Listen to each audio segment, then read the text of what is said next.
Ayan na ang ulan. Ayan na naman ang ulan. Tumakbo na sa Ang magbibigay ng baha lumangoy sa ating mga kababayang Pilipinas, lubog na sa baha.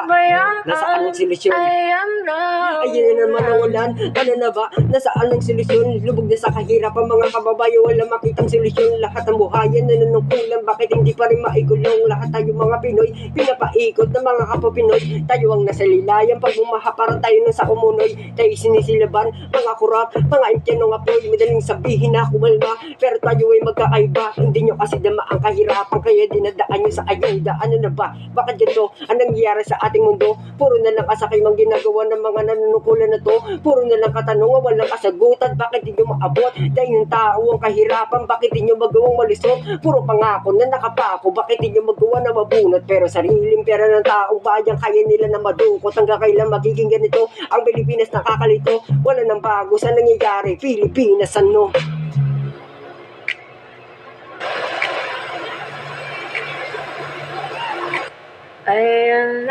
Ayan na ang ulan.